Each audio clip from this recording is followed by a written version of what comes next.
ముందుగా okay TV ప్రేక్షకులందరికీ నమస్తే. ఈ రోజు తెలంగాణ ఆవిర్భావ దినోత్సవం. అందరూ అన్ని పార్టీ ఆఫీసులలో జెండా వందనం చేస్తా ఉన్నారు. మన రాష్ట్ర యొక్క జెండాని ఎగరేస్తా ఉన్నారు.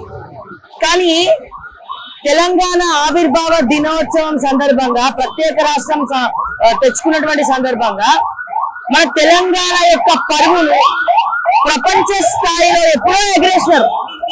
రైజింగ్ తెలంగాణ పేరుతో, మిస్ వరల్డ్ పోటీల పేరుతో, మిస్ వరల్డ్ అందాల భామల మధ్యలో వాళ్ళని ఇబ్బంది పెట్టుకుంటా ప్రపంచ చరిత్రలోకే తెలంగాణ ప్రపంచ చరిత్ర పుటంలో రైజింగ్ తెలంగాణ పేరుతో నిలిచిపోయింది అని మనం ప్రతిసారి మాట్లాడుకుంటూనే ఉన్నాము ఒక 10 రోజుల నుంచి.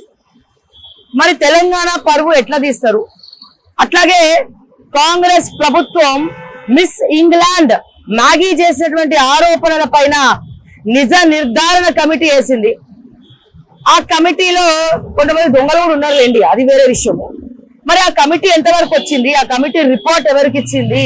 ప్రజలకు అందుబాటులో తీసుకొచ్చిందా లేదా? అసలు ఈ మిస్ వరల్డ్ పోటీలో ఈ ఫైన్ కి ఏం పని? సో మిగిలిన వాళ్ళకి ఏం పని?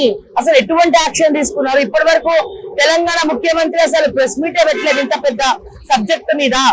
పైగా కాంగ్రెస్ సోషల్ మీడియా మొత్తం కూడా మ్యాగీదే తప్పు అని దుష్ప్రచారం చేస్తా ఉంది. సో రకరకాల అంశాలు ఉన్నాయి. మరి దీని మీద ఎట్లా పరువు తీస్తారు? అండ్ అలాగే కమిటీ రిపోర్ట్ ఏమైంది అని చెప్పి తెలంగాణ ఆవిర్భావ దినోత్సవం సందర్భంగా మరి ఇక్కడ అడిషనల్ డైరెక్టర్ జనరల్ పోలీస్ శిఖా గోయల్ గారికి మరి బక్కా జడ్సన్ గారు కంప్లైంట్ ఇవ్వడం జరిగింది, వినతి పత్రం ఇవ్వడం జరిగింది.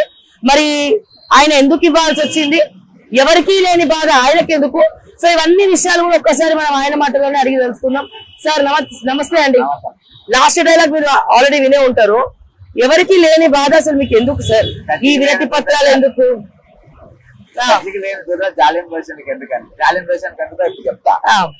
ముఖ్యంగా మిస్ మ్యాగీ గురించి మనం చెప్పుకోదలుచుకుంటే వేరే వాళ్ళు అయితే నేను పట్టించుకోను, అది అవసరమే లేదు నాకు. కానీ ఇక్కడ ఏంటంటే ఈమె లండన్ లా ఈమె మిస్ ఇంగ్లాండ్ 2024 ఈమె ఈ కరోనాతో ఆగిపోయిన గుండెలను సిపిఆర్ చేసి ఏ విధంగా కొట్టించో, మళ్ళా దాన్ని ఏ విధంగా ఆపరేట్ చేయొచ్చు అనే దానిపైన స్కూళ్ళల్లో, కాలేజీలల్లో లండన్ లా ఆమె అవగాహన కార్యక్రమాలు పెడుతుంది. ఆ సందర్భంలో ప్రిన్స్ చార్లెస్ కూడా ఆమెను అభినందించాడు. ఈమె మిస్ వరల్డ్ లోనే పాల్గొంటే, ఒకవేళ నాకు అవార్డు వస్తే, మిస్ వరల్డ్ గానే ఎంపిక అయితే ప్రపంచం అంతా సంవత్సరం పాటు తిరగొచ్చు. నేను ప్రతి దేశంలోకి పోయి నా అందము ఒక పర్పస్ కోసం, బ్యూటీ ఫర్ పర్పస్ అనేది ఆమె నినాదం పెట్టుకొని ఈమె ప్రపంచం మొత్తం తిరగొచ్చు అనే ఉద్దేశంతో మేము పెట్టుకుంది. ఈ రోజు మనం ఎక్కడ పడతాడో గుండెలాగి రచ్చిపోయే పరిస్థితి చూస్తున్నాం. కరోనా పోతుంది కాబట్టి మంచి కార్యక్రమం తీసుకుంది. ఇటువంటి ఆమెను వీళ్ళు ఏం చేసిందంటే, ఈ దుర్మార్గులు ఆమె లోపలికి నేను ఫైమ్ కురేసి ముఖ్యమంత్రి ఆయన ముఖ్యమంత్రి సత్యమని ఇద్దరు కలిసి లోపలి పోతే నువ్వు ఎమ్మెల్యే కాదు, మంత్రి కాదు, ఏం కాదు, ఏ హోదాతో లోపడి పోయాడు, ఏ హోదాతో లోపలి తీసుకుపోయాడు. ఇప్పుడు ఒక ఆరోపణించబడ్డ వ్యక్తి, ఆయన పేరు ఆరోపణలు వచ్చినప్పుడు లోపలికి ఏ విధంగా వాళ్ళని అలౌ చేస్తారు అనేది ఒక ప్రశ్న. ఈ రోజు మీకు సిటీ ఫుటేజ్ నేను తీసిన, ఇంకో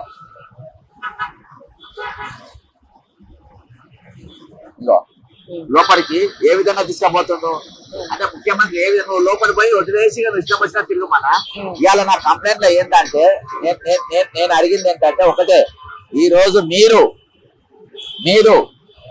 ఈ ఫైవ్ కురేసి అనేది ఎక్కడెక్కడ తిరిగిండు, లోపల ఏ టేబుల్ దగ్గర పోయిండు, ఎవరెవరితో మాట్లాడు, ఆ ఫుటేజ్ మొత్తం రిలీజ్ చేయాల్సిన అవసరం ఉన్నది. నంబర్ 1, మ్యాగీ దగ్గరికి ఎవరెవరు వచ్చి ఎక్కడెక్కడ తిరిగి ఆ ఫుటేజ్ కూడా పెట్టాల్సిన బయట ఉన్నది. మొన్న శుక్రవారం మధ్యాహ్నం 2 గంటలకు దీనిపైన ముఖ్యమంత్రి గారికి ఈ కమిటీ ఒక రిపోర్ట్ ఇవ్వాల్సిన అవసరం ఉంది. మొత్తం రెడీ అయింది. దాంట్లో ఫైమ్ కురేసి పేరు, ఎంపీ పేరు, ఇద్దరు పేర్లు కూడా వచ్చినాయి. ఇద్దరు పేర్లు కూడా అక్కడ ఇద్దామనే ఆలోచనతో ఉండే. కానీ హోంమంత్రి కూడా రేవంత్ రెడ్డి గారు ఉంది కదా, ఈ పేర్లుంటే రిలీజ్ చేయొద్దు అనే ఆదేశాలు ఇచ్చిందో ఏందో. ఇక అదే రోజు కొన్ని సోషల్ మీడియా ఆల్రెడీ లీక్ అయినా నాకు పొద్దున 9 గంటలకే తెలిసింది.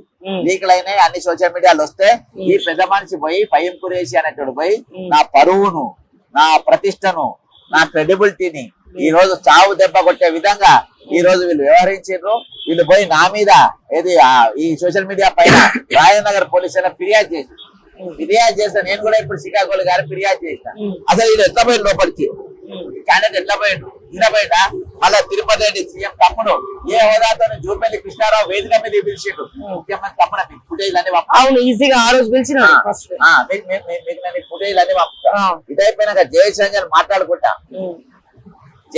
మాట్లాడుకుంటా మీరు ప్రతి టేబుల్ పైన ఇద్దరిద్దరు అమ్మాయిలను పెట్టినాము, వాళ్ళతో మీరు పోవచ్చు, మీ నంబర్లు మార్చుకోవచ్చు, మీ వ్యూస్ మాట్లాడుకోవచ్చు, మీరు ముచ్చట పెట్టుకోవచ్చు అని చెప్పి పెట్టారు. ఎవరైనా పిలిచిండ్రు?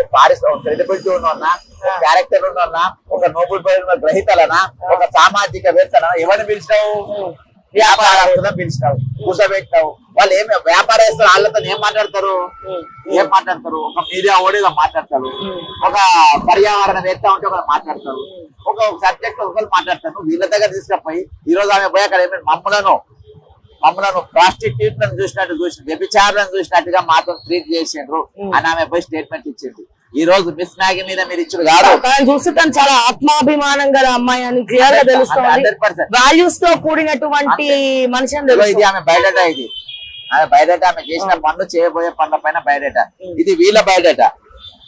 ఇగో సిపిఆర్ చేసిన దృశ్యం ఇది, లండన్ లా సిపిఆర్ చేస్తున్నటువంటి దృశ్యం. ప్రతిదీ వీళ్ళు లోపడిపోయేది. వీళ్ళిచ్చి వీళ్ళకి ఏం పని అంటే వీళ్ళకి ఏం పని లోపడిపోయేది కాదు. వీళ్ళు ఏం పని వీళ్ళకు? ఏం టీకానికి పోయింది మీరు? ఏ ఉద్దేశంతో లోపలి తీసుకపోయినావు? కాబట్టి దీనిపైన మీరు ఏం విచారణ చేసారో ఆ విచారణ రిపోర్ట్ ను జనం ముందు తిరిగా, ఇది ఒక తెలంగాణ సమస్య కాదు. అండ్ దీంతో పాటు దీంట్లో 2 మంత్రులు ఉన్నారని కూడా బలంగా చెప్తున్నారు. 2 మంత్రులు ఇలా చేస్తున్నారని ముందే వీళ్ళు ఒక మహిళా మంత్రికి కంప్లైంట్ ఇచ్చారట.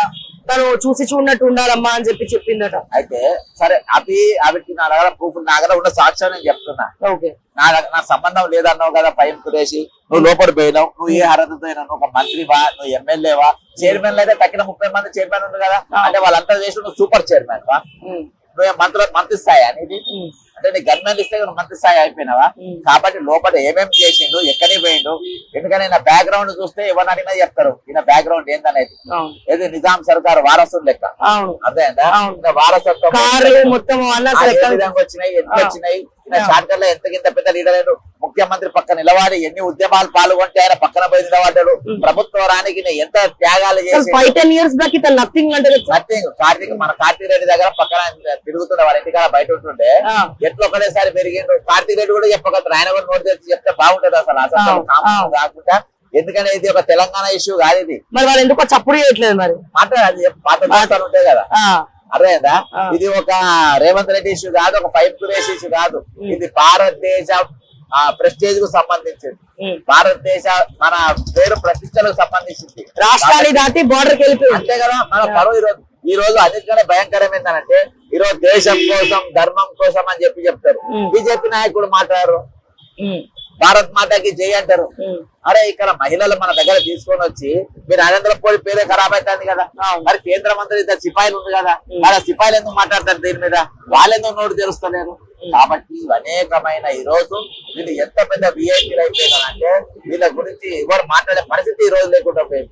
కాబట్టి శిఖా గోయల్ గారి రిపోర్ట్, ఆమె మంచి ఆఫీసరు, ఇప్పటిదాకా డ్యూటీ చాలా బ్రహ్మాండంగా చేసింది. ఆమె ఉంది కాబట్టి నేను వచ్చిన. పోతే అంటే ప్రమోషన్ రాదు కావచ్చు, పోతే పోనీ ఏమైతుంది? ఈ రోజు కొత్తగూడ శ్రీనివాస్ రెడ్డి బలయాల్లో కూర్చోలేదా? అయితే కానీ ఆయన సూపర్ ఆఫీసరు, గడ్డనే పేరు తెచ్చుకోండి. కానీ దీన్ని ఎట్లున్నదో ఆ విధంగా మీరు బహిరంగం చేయాలి, బహిరంగ పరచాలి. ఈ రోజు మన దేశ పరుగును, దేశ ప్రతిష్టను కాపాడాల్సిన అవసరం ఉంది.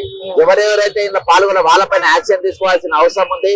మరి ఉమెన్ సేఫ్టీకి వ్యతిరేకంగా పనిచేసిన వ్యక్తుల పైన సంబంధించిన సెక్షన్ల పైన వాళ్ళపైన యాక్షన్ తీసుకోవాల్సిన అవసరం ఉందని అయితే నేను స్పష్టంగా నా కంప్లైంట్ లో పేర్కొన్నాను.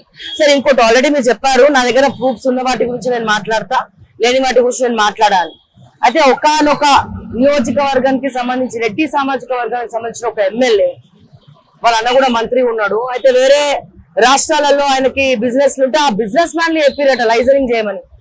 వ్యాపారవేత్తల కోసం మీ రాష్ట్రానికి లేదా మీ హైదరాబాద్ కి వాళ్ళు వచ్చి ఉన్నారు, సో మా దగ్గరికి పంపియండి అని చెప్తే ఆ ఎమ్మెల్యే కూడా ప్రయత్నించినాడు అని చెప్పి విశ్వసనీయ వర్గాల సమాచారం. ఉండొచ్చు. ఇప్పుడు ఇవన్నీ మనం చూస్తుంటే అవన్నీ కదా, ఎందుకంటే నేకృష్ణ ఇంటికి కూడా తీసుకుపోయినా అర్థమైందా, ఎందుకు తీసుకపోలే వాళ్ళ ఇళ్ళకు. నేను ఒకటి చెప్తున్నా, వ్యాపారవేత్తల ఇంటికి వాణిజ్యవేత్తల ఇంటికి మిస్ యూనివర్స్ లో ఏం సంబంధం? ఈమె సిపిఆర్ కోసం వచ్చింది, సిపిఆర్ చేసుకుంటది, లేకుంటే వేరే వాళ్ళు ఇంకొక ప్రోగ్రామ్ మీద చేసుకుంటారు, ఇంకో కార్యక్రమాలు చేసుకుంటారు. ఆ ప్రోగ్రామ్ మీద ఆ కార్యక్రమాల గురించి మాట్లాడతారు. దీని గురించి మీకు ఎందుకు, దీని గురించి మీకు ఏం అవసరం? అయితే ఇంకా నీట్ గా అవుతాం, వీళ్ళ ఇంట్రెస్ట్ వేరే ఉంది, అర్థమైందా? వీళ్ళు లపాకి ఇంట్రెస్ట్ ఉన్నది, అర్థమైందా? లపాకి ఇంట్రెస్ట్ ఉంది కాబట్టి ఈ రోజు ఈ చెడ్డ పేరు దానికి ఆమె మొత్తం ఇప్పలేకపోవచ్చు, కానీ దాదాపు నన్ను ప్రాస్టిట్యూట్ లెక్క చూసిండ్రు అని అంటేనే ఆయన ట్వీట్ చేసిన అంటేనే అలా అన్ని వచ్చేసినాయి. ఇక ప్రాస్టిట్యూట్ అనేది లాస్ట్ మాట. ఎవరు ఏ ఆడిన మాట అంటే ఎవడు ఒకడు ఆ మాట లెక్క ట్వీట్ చేసిండ్రు అని అంటే ఇక XYZ అన్నట్టు A to Z వరకు అన్ని వచ్చేసినాయి. అది కూడా మిస్ ఇంగ్లాండ్ అయి ఉండి ఆల్రెడీ గెలిచిన మిస్ ఇంగ్లాండ్ ఇది హైలీ సోఫిస్టికేటెడ్ లేడీ, సమాజ స్పృహతో పనిచేస్తున్న లేడీ. అటువంటి లేడీ పై ఆమె కించపరుచుకుని ఆమె వివరించదు కదా. ఇది నేను మాట్లాడకుండా ఎవరు మాట్లాడతారు? సిపిఆర్ గురించి నేను మాట్లాడుతాను. రేపు వేరే దేశంలో వేరే రాష్ట్రంలో కూడా అవుతుండొచ్చు, వాళ్ళని ఒళ్ళు దగ్గర పెట్టుకొని చేయాలి అన్న ఉద్దేశంతో ఆమె ఈ ఇష్యూ మొత్తం బదాల్లో తీసుకొని వచ్చి పెట్టింది. దాన్ని క్యారీ ఫార్వర్డ్ చేయాల్సిన బాధ్యత ఈ భారతదేశ పౌరుని పైన, ఈ దేశ ఒక గౌరవాన్ని కాపాడే విధంగా నేను కనీసం బీజేపీ నాయకులు మాట్లాడకున్నా, మహిళా నాయకురాలు మాట్లాడకుండా మనం మాట్లాడే బాధ్యత మన పైన ఉంది కాబట్టి నేను జనం ముందే తీసుకున్నాను. సార్ ఫైనల్ గా last question sir, Congress social media మీరు చూస్తున్నారు, అఫీషియల్ కాంగ్రెస్ సోషల్ మీడియానే మిస్సింగ్ అంటే ఈ విషయాన్ని ఖండించాల్సింది పోయి వాళ్ళు ఉల్టా మిస్సింగ్ ల్యాండ్ మీద బురద జల్లి ఆమె వ్యక్తిగత పరువు తీసే పని చేస్తా ఉన్నారు, ఆమె గురించి ట్రోల్స్ చేస్తా ఉన్నారు, ఆమె మీద మీమ్స్ రీల్స్ అన్ని కూడా చేస్తా ఉన్నారు. ఒక పక్క కాంగ్రెస్ సోషల్ మీడియా చేస్తా ఉంటే మీ పార్టీ కాంగ్రెస్ పార్టీ హైకమాండ్ ఏం చేస్తున్నట్టు? మీనాక్షి నటరాజన్ గారు ఇంత పెద్ద విషయాన్ని మరి ఆవిడేం ఎంక్వైరీ చేయట్లేదా? ఎందుకు ఇట్లా పార్టీ పరువు తీసేస్తున్నారు అని చెప్పి ఈ రోజు నేను అందుకనే పార్టీ బయట కొన్ని ఏమనుంది, కాంగ్రెస్ పార్టీ సోషల్ మీడియాకి ఎప్పుడు మనం తప్పులు ప్రచురం చేయొద్దు, గాంధీ అది మనం నేర్పలే. నువ్వు లంపెన్ గాను దొంగల గురించి ఎన్నికేస్తున్నాల్సిన అవసరం లేదు. Miss Maggi, miss England, Milla Nagy, Miss England 2000 is a strong advocate for CPR education and activity, campaigning for it to be made mandatory in schools and across England through her Go Far with CPR. In the title, Go Far with CPR. Go Far with CPR. ఇది ఆమె ఒక 4 లైన్లల్లా ఇది ఆమె బయట ఈమె గురించి మాట్లాడితే ఆకాశం మీద ఉమ్మేసుకున్నట్టే, కాంగ్రెస్ పార్టీ మీ పరువు తీసుకున్నట్టే. కాబట్టి మీ పరువు తీసుకోకుండా పరువు కాపాడుకుంది. ఇవాళ ఎవరైతే ఇలా పాల్గొని దీని గురించి మన ఎన్ కేసులో మన పరువు పోతుంది. ఈమె క్రెడిబిలిటీ ఉన్న పర్సన్. వేరే వాళ్ళైతే నేనే మాట్లాడా, నేను చెప్తున్నా కదా, అయ్యా నువ్వు కేసులు పెట్టుకో, జైళ్ళలో పెట్టుకో, నువ్వు ఏం పీక్కుంటావు నాకేం ఫరక్ పడదు. కానీ వాస్తవం అనేది బయటికి రాలేదు. ఇది పచ్చి నిజం. రేవంత్ రెడ్డి, నువ్వు ఒక దుర్మార్గుని లోపలికి తీసుకొని వచ్చినావు, నువ్వు తీసుకురావడం వల్ల నువ్వు ఈ రోజు నేరస్తునివైనావు. ఈ రోజు అవసరమైతే ముఖ్యమంత్రి కూడా ఆయన కూడా మీరు ఎంక్వైరీ చేయాలి. నువ్వు అసలు మీరు ఎట్లా తీసుకపోయినావు లోపలికి, నువ్వు ఎట్లా ఏ ప్రోటోకాల్ ప్రకారం తీసుకపోయినా కానీ ఏం చేసినావు తెలుసా? అవన్నీ నీకు కూడా బాధ్యత అవుతావు కదా. ఇలా ఈయన ఇరుచకుంటా ముఖ్యమంత్రి తప్పియనికి కాదు, ముఖ్యమంత్రి తప్పించుకోనికి దీన్ని తొక్కిపెట్టే ప్రయత్నం చేస్తుందని అనుకుంటున్నా. సో విన్నారు కదా, ఫైన్ ఖురేషి తప్పిదం దీంట్లో ఉంది అని చెప్పి చాలా సోషల్ మీడియా ఛానల్స్ లో కూడా ట్రోల్ అవుతా ఉంది. అసలు రిపోర్ట్ ని బయట పెట్టకుండా దాచి పెడుతున్నారు అని చెప్పి అందరు కూడా మాట్లాడుకుంటారు. లేకపోతే ఈ పాటికి రిపోర్ట్ బయటికి రావాలి, బట్ రిపోర్ట్ బయటికి రానివ్వట్లేదు. ఎందుకు రానివ్వట్లేదు? ఫైన్ ఖురేషి ఆపుతున్నాడా? రేవంత్ రెడ్డి గారు ఆయన కదా హోంశాఖ మంత్రి, మరి ఆయనే ఆపుతున్నారా? అండ్ ఈయనతో పాటు ఒక 2 మంత్రులు కూడా, అలాగే ఒక IAS ఆఫీసర్ ఇప్పటికి కూడా వీళ్ళతోటి అవుట్స్కట్స్ లో తిరుగుతున్నారు కొంతమందితో అని కూడా చాలా మంది చెప్తున్నటువంటి ఒక సరికొత్త అంశం. మరి వీటి మీద మీ అభిప్రాయాలు ఏంటి? దీంతో తెలంగాణ రైజింగ్ తెలంగాణ చాలా ఘోరంగా నీచంగా పడిపోయే పరిస్థితి వచ్చిందా? దీనికి కారకులు ఎవరు? మీ అభిప్రాయాన్ని కూడా కమెంట్స్ రూపంలో తెలియజేయండి. మరిన్ని అప్డేట్స్ కోసం చూస్తూనే ఉండండి ఓకే టీవీ. అంటిల్ దెన్ నేను మిస్ శ్రావ్య. జై తెలంగాణ, జై హింద్.